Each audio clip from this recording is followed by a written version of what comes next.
We are finally here. It is the 2026 NBA Draft's first round. Memphis will be on the clock shortly. Who will be the pick? We're going to talk about that and more on this draft preview edition of the podcast. Let's lock in.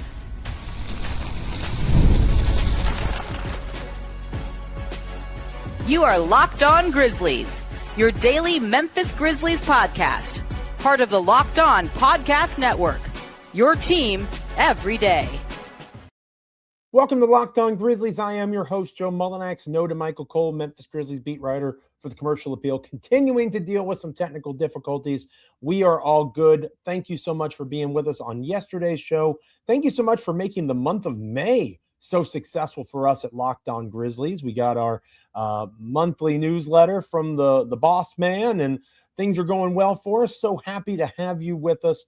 Thank you for continuing to help Locked On Grizzlies grow. That's going to continue, I'm sure, through the rest of this month. I'm sure it's going to continue today because it is NBA Draft Day, at least for the first round. It is upon us, finally. Cameron Boozer, Darren Peterson, Caleb Wilson, one of those three guys, certainly, barring some unforeseen trade, going to be a member of the Memphis Grizzlies. We're going to talk about trading up targets, players to keep an eye on as the first round unfolds. Got to remember, second round, we'll focus more on that on our Wednesday edition of the show, in addition to reacting to the first round interactions. There's a 2-night process here now, so thanks to Adam Silver and the NBA for that. Content is king. So we'll talk more about the second round on our Wednesday edition of the podcast, in addition to the first round doings of the Grizzlies. But we're going to focus on trading up into the first round, deeper than number 16 overall. We're going to talk about Ja Morant, whether or not he will get moved in and around the NBA draft. I'll make an official prediction on that. But first, we're going to meddle with the number 3 overall pick. Now, what do I mean by that? I mean, we've been talking about this for literally weeks now. So you know where I stand in terms of this draft. You know who I have on the top. You know who I have somewhere in the middle. You know who I have on the bottom. But because it's the World Cup and because the Olympics, the Winter Olympics, were earlier this year, I thought a more fun way, aside from just saying Cameron Boozer's the pick, let's move on, I am going to give you a meddling of my reaction to however the Grizzlies get this done. Because I want to stress, I've said it before, I'll say it again. The only way that the Memphis Grizzlies can mess this up for me personally is if they trade out of number 3. Is if they trade out of 3. Even if they trade back to 4, unless it's some unbelievable haul of assets, young players and picks, somebody takes on Ja, completely clean slate in terms of the books moving forward out of 2027. Barring something unforeseen like that, trading out of 3 at all is the only way that the next time you see me, and I will be on my own again post first round going into Tuesday night into Wednesday. I'll push that episode live Tuesday night once it's done. Got to get a nap in. I'm getting old, guys. Got to let me rest up a little bit here. But anyway, I digress. Medaling. Bronze, silver, gold. I'm going to start with the bronze and work my way up. The bronze choice for the Memphis Grizzlies, assuming AJ DeBansta is not on the board at 3, because if he falls past Washington, he's going to Utah. Bronze would be Caleb Wilson. And that is not because I think Caleb Wilson will be a bad NBA player. I think he's going to be a very good NBA player. I think that he can fit. More needs to be done around him to support him to make sure that that fit is clean. But I believe in the talent that Caleb Wilson provides. I think he has a high ceiling. I think of all of the players in the top 4, he has the highest defensive ceiling. I don't think he's a great defensive player yet. The Kevin Garnett comps are a little bit aggressive for me. I don't see it. But what I do see is a high motor, high intensity player that is driven to be great. Ricky O'Donnell of SB Nation had a great profile on Caleb Wilson. Caleb Wilson will be a very good pro if the Grizzlies are bought into him and he's the pick at number 3 overall. I will not come on this place, even if Boozer was on the board and Memphis chose Wilson over Boozer. That would be very unlike them. Such an analytically driven front office. Boozer being there, if they don't make that choice, that would be surprising. But it's not like Wilson's analytical numbers are garbage. Wilson's a good basketball player. And Wilson played for a Carolina team that was much more dependent on Wilson to be a high-level contributor than Duke was on Boozer. Boozer was still the best player on Duke, but Duke had other high-level talent around him. Wilson, it wasn't quite the same at North Carolina. So that would be a bronze for me. I'd be cool with Caleb Wilson at 3, not going to trash it. He would be the lesser of my choices. A silver would be Darren Peterson. I think you can make a very legitimate argument, plenty of folks smarter than me have, that Darren Peterson is the most talented prospect in this draft, period. Point blank, end of story. A 6'6" guard that can get buckets in a variety of ways, a 3-level scorer, a high-level facilitator of basketball in high school, not so much in college. But when you combine the 2 years of tape, when Darren Peterson's on the floor, he is as good of a guard prospect as we have seen in the last decade plus.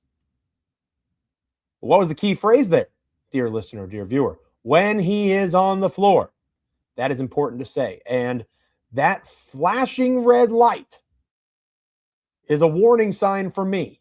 We talked on yesterday's show about the Grizzlies rehauling their health and player development staff. Darren Peterson, is it connected to his representation, not wanting him to get hurt in college? Is it connected to him doing things physically that perhaps were not best for his body beyond the reach of Kansas and their player health folks? We don't have enough clear answers on this to know for sure. The talent is 100% there. That is in no way, shape, or form a question. It is whether or not Darren Peterson is going to be able to stay on the floor and whether or not he is the type of cat that you want in that Memphis locker room that is going to be filled with so many young, impressionable players. That's not to say Darren Peterson's a cancer. We haven't heard that at all. That's not to say that Darren Peterson isn't an enlightened dude who can come in and bring good energy. There's just more questions there. Things that occurred during his time in college that didn't occur for the guy that's on my gold medal pedestal, Cameron Boozer. I have been tried and true this entire process. If you're an everydayer to Locked On Grizzlies, you know it to be true. Cameron Boozer is the number one prospect in this draft for me. Cameron Boozer is a winner. Cameron Boozer goes out there and competes night in, night out. Cameron Boozer is the son of a former NBA player, and that pedigree does matter, and I'll give you an example as to why. Who were two players who rose above just about everybody else in the 2026 NBA Finals. Dylan Harper, Jalen Brunson. Two sons of former NBA players. And that's not a perfect science. I'm acknowledging that. You can hit me up on X at Joe Mullinax. Let me know in the comments. There's probably other guys that have fallen through the cracks that were not that high-level contributor just because of their bloodline. I am using it as further evidence on top of everything else. Those analytical numbers and the data that suggests that Cameron Boozer is number one by a mile over these other prospects, analytically speaking. The fact that Boozer has won everywhere he has ever gone. He was a miracle shot away from taking Duke to the Final Four. 4 state championships in high school. Being a competitor at the national level since he was literally 15 years old. This is somebody that everywhere he has been, he has succeeded. Not because of his last name, but because of the training that he received, the athleticism, the skill that he possesses. Cameron Boozer is as close to a can't-miss prospect as you could possibly find.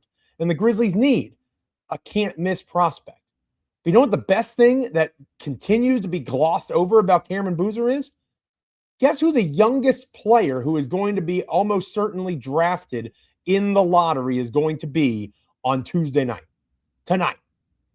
Hopefully by the Memphis Grizzlies at number 3 overall. The youngest player that will be drafted in the lottery is Cameron Boozer.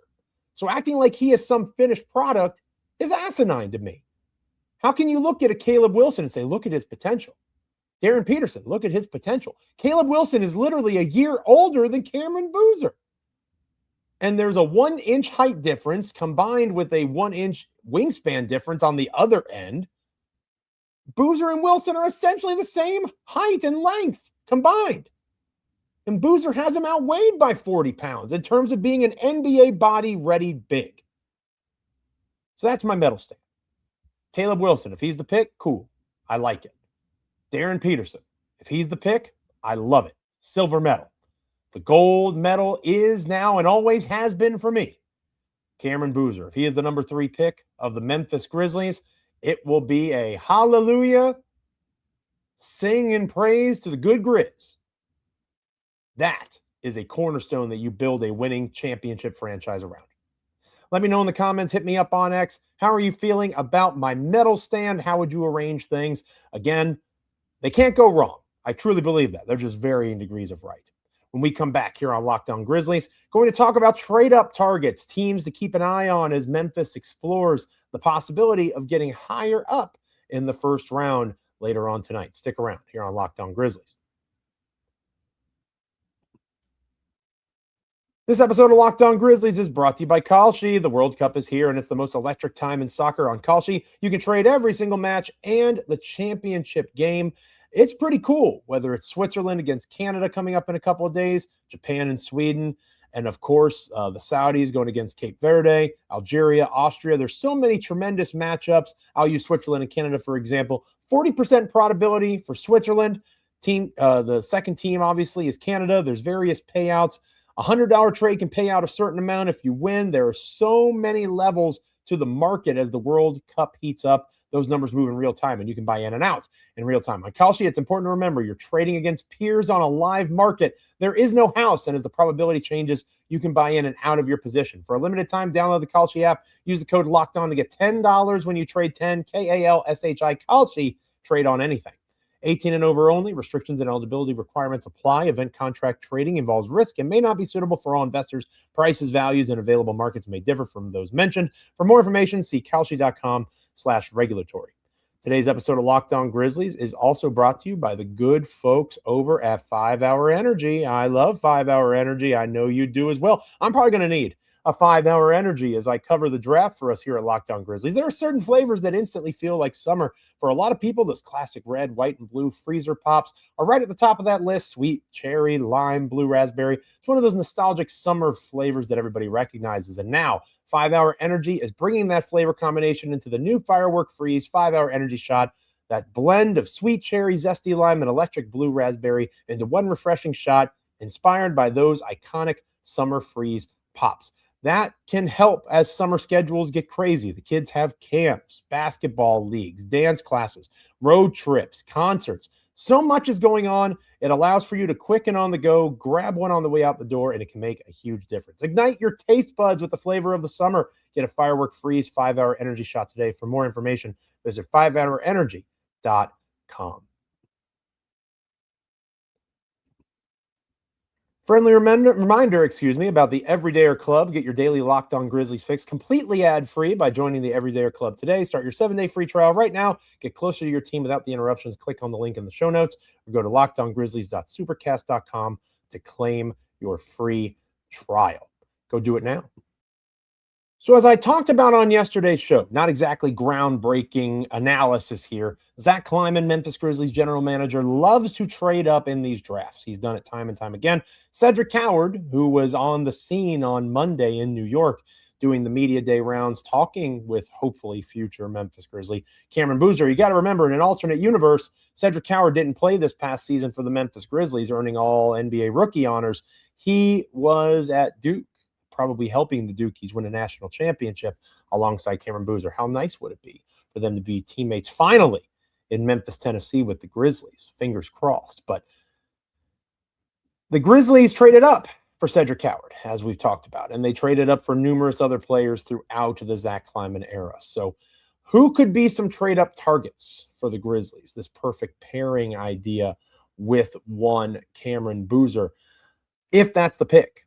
And we've talked about, DeMichael and I in the past, the idea of perhaps Darius Acuff Jr. if Memphis were able to get up to 7 with the Sacramento Kings. That would be really fascinating from an offensive standpoint. The scoring potential of Acuff Jr. next to Cameron Boozer, having those two high-quality offensive fire plugs. Lots of defensive questions, not going to dispute that. But if you want to talk about watching fun basketball, that would be the definition of fun, Acuff Jr. and Boozer together. I would not hate watching that. Again, some defensive questions there, no doubt about that. But I love the Darius Acuff Jr. target. The Kings at 7 make a lot of sense. We talked a little bit yesterday about the Dallas Mavericks at 9 overall. The Mavericks could trade back. The Mavericks also in the hunt, perhaps, for trying to find somebody to use a traded player exception, take some salary off of their books, perhaps paying in the way of allowing for Memphis to trade up to do such a thing. I think that would make a lot of sense. So PJ Washington, Klay Thompson, a Caleb Martin, like those kinds of names. And again, a couple different from the others, right? But I do think that trading up to try to get to 9, and if you're trading up to 9, that's probably Kingston Fleming's range. I would be shocked if one of those guards doesn't fall. From all that we heard out of media day at the NBA draft, Keaton Wagler himself said that he canceled a workout with the Brooklyn Nets because he talked to the Clippers so much. He seems to think he's going to LA at 5 if the Clippers make that pick there. If you're looking at a Mikel Brown Jr. at 6, that's been a lot of the buzz lately. The Brooklyn Nets really liking him. Acuff having 7 overall with the Sacramento Kings. Now you're getting into Kingston Fleming's tumbling a little bit. The Atlanta Hawks, who do they take at 8?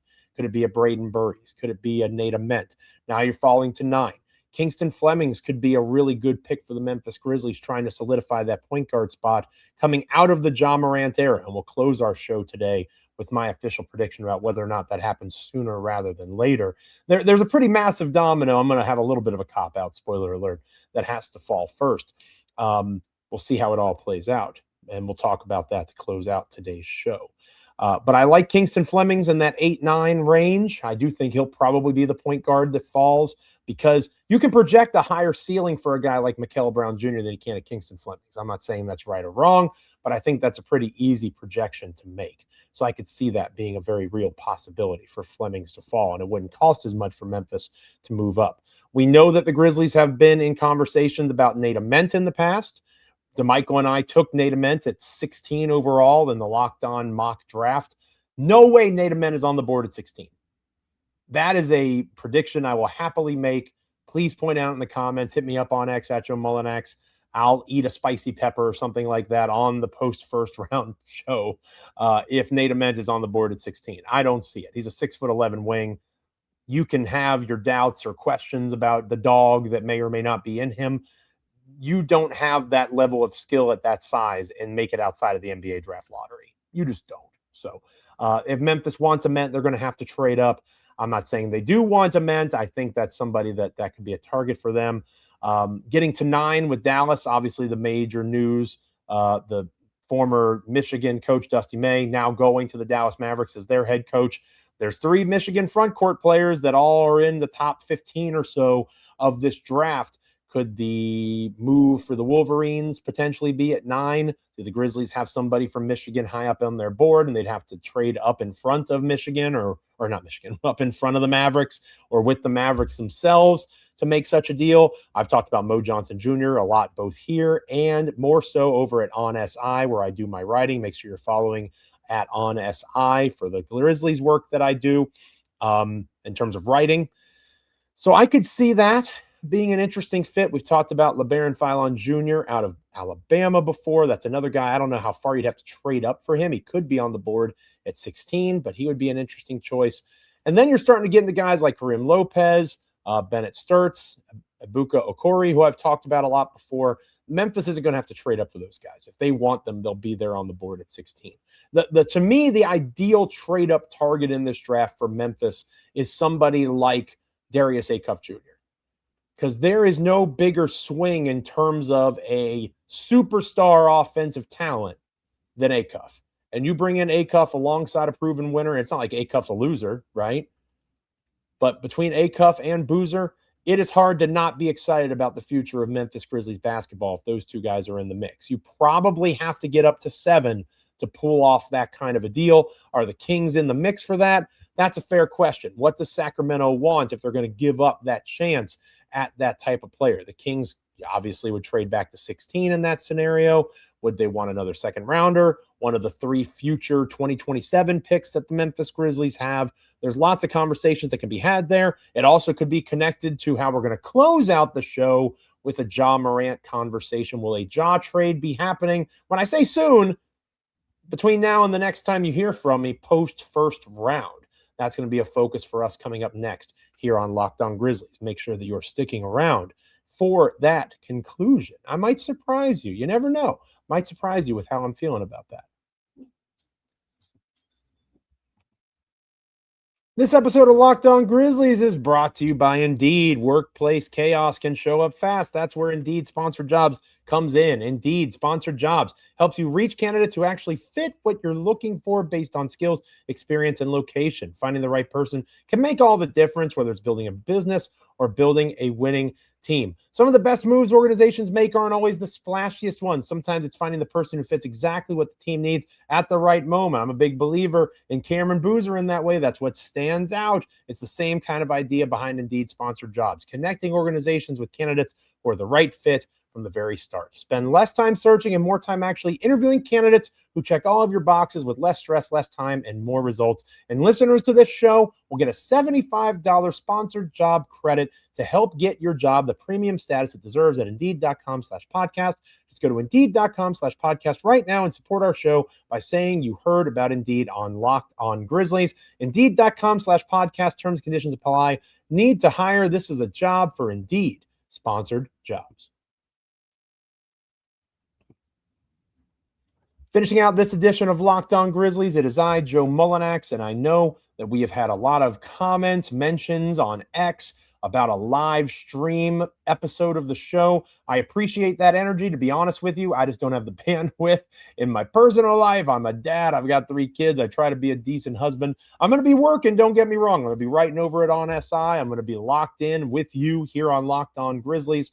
I'm going to be here for all of your draft coverage. There will be shorts. If there's some sort of major trade that occurs, I'll do a quick emergency episode, takeaways. We can certainly chat in the comments. Head over to the Discord, become an everydayer. I'm also going to do my best. I know I've said that several times. I'm going to do my best to get into the Discord. We can talk there as well. I'm going to be locked in, but I just can't be locked in for 3 straight hours. I just can't do it. So there will be content. Trust me. So make sure you're with us all throughout the evening Tuesday. There will be an episode once the first round concludes. I will put an episode out Tuesday night talking about what happened in the first round, what to look for in the second round. The next couple of days, we're going to have plenty of stuff for you here at Locked On Grizzlies. Make sure you're with us for each and every bit of it. A Ja Morant trade. As I mentioned earlier in the show, I'm going to do a little bit of a cop-out here to close out this edition of the podcast. Do I think Ja gets traded by the end of the first round tonight? No. I do not think such a trade occurs because I think that the NBA is going to still be reacting to the fact that Giannis Antetokounmpo has been traded to the Boston Celtics. I think that that is something that was not expected a month ago. Maybe there were rumors and speculation. The fact that Boston is willing to put Jaylen Brown as part of this deal, that makes it fascinating. Because it's now 2 different paths for the Milwaukee Bucks to choose. And sure, they could make the conscious choice that they are going to go in the direction of a full-blown rebuild and bring in young players from Miami and expiring money from Miami and do all that sort of stuff. But that's hard to sell to a fan base in Milwaukee that is used to perennial, in theory, contention with Giannis on their roster the last decade plus. So with Jaylen Brown coming into the fold, you were trading away a top 5 player in the NBA in Giannis when he's healthy and on the court for a top 10 player in the NBA. Plus, you're getting probably another young player from Boston, plus a first-round pick or 2. You are still technically rebuilding in the aftermath of the end of the Giannis era. But you have something for your fans to be excited about both in the here and now and in the future. I think that is something that is fair to point out. It's an interesting balancing act. So as the reaction to that continues, Miami has to figure out, well, what's the next step? There's early reports, Jake Fisher, I believe it was a Bleacher Report, saying they're going to be in on Ja Morant pretty heavily. Well, good. But what does that offer look like? And I refuse to believe that Zach Kleiman is just going to sit on his hands and say, you know what, we'll take the same deal from the trade deadline back in February 4 months ago. If Miami once again has the risk of being left at the altar at the point of a major transaction, if I'm Zach Kleiman, general manager of the Memphis Grizzlies, I'm saying, actually, The price just went up a hint, a hair. It's not like Memphis is coming from the biggest position of power, right? Amon Shumpert, who said something crazy on ESPN yesterday, talking about wanting to see Caleb Wilson and Ja Morant on the court together. I'm afraid, Mr. Shumpert, you're not going to see either of those players playing for the Memphis Grizzlies in 2026, 2027. As cool as that would be, I'll admit that would be cool. It's not like Ja has some earth-shattering value. So is it possible that Memphis just gets excited that the Heat actually are going to agree to a deal? Yeah. But I do think that reaction takes time. I don't think the Grizzlies are sprinting to complete that trade when Miami returns the call, if that makes sense. So maybe the actual return doesn't improve, but the Grizzlies stew on it a little bit, maybe see just how desperate the Heat might be to get in on that Ja Morant conversation again. So I think that's going to take some time. I do. So if the Bucks and the Celtics pull off that trade, and that goes through that way, because obviously we're recording this before we know for sure, I think that Ja will be traded to Miami. I don't think it happens that fast, as in by the next time we have an episode of Locked On Grizzlies. On the flip side, if Giannis does go to Miami, obviously Boston is not interested in Ja. So I definitely think that Morant will not be traded that quickly. There has to be a resetting of the market again. The Grizzlies have to go back to a Sacramento deal potentially. They have to hope that New Orleans is interested, although there's conflicting reports on that. They have to try to figure that out again. That's a fair thing. Either way, it's going to take time. So that's where I'm at. Do I think Ja gets traded in the next 24 hours-ish? Probably not. But I do think that they will be analyzing the lay of the land, the way that the draft board plays out. If Acuff is not there at 7 for the Kings for whatever reason, for example, maybe Sacramento does want to trade back.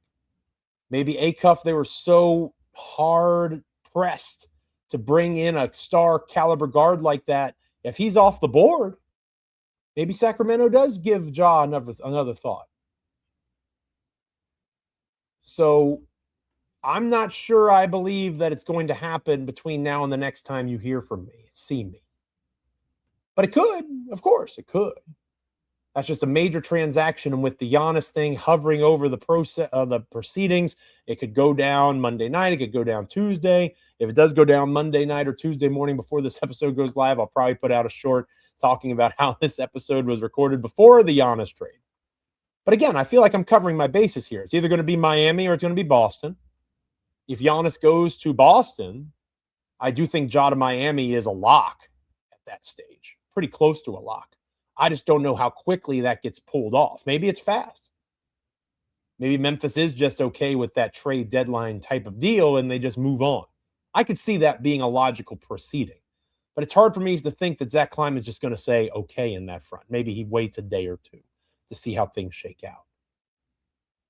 And if he goes to Miami, well, the Grizzlies just lost a pretty major suitor for Ja's services. So I'm probably 80-20 if we're doing like a KALSHI trading market. I'm saying 80% no, 20% yes, that Ja gets moved between now and the next time you hear from me post first round here on Locked On Grizzlies. Let me know in the comments. Hit me up on X at Joe Mullinax. How are you feeling about the Ja market heading in to the first round that begins tonight? So exciting to be able to say that. Thank you again for liking, commenting, rating, reviewing, subscribing, wherever you have been getting your podcasts all this time through the draft process. Again, as I mentioned earlier in the show, it was a very successful May for Locked On Grizzlies. DeMichael and I are so grateful that you helped us in that process. And like I said, make sure you're staying with us here on Locked On Grizzlies. There will be shorts. There will be emergency episodes that'll be shorter if necessary, depending on the pick. There will be an overall recap of the first round, looking ahead to the second round, late Tuesday night, early Wednesday morning, whenever that first round ends. There will be content here at Locked On Grizzlies. Make sure you're following me on X at Joe Mullinax, whether it's Apple, Spotify, Amazon, Google, YouTube. Make sure you're liking, commenting, rating, reviewing, subscribing. Make sure you get all the latest episodes.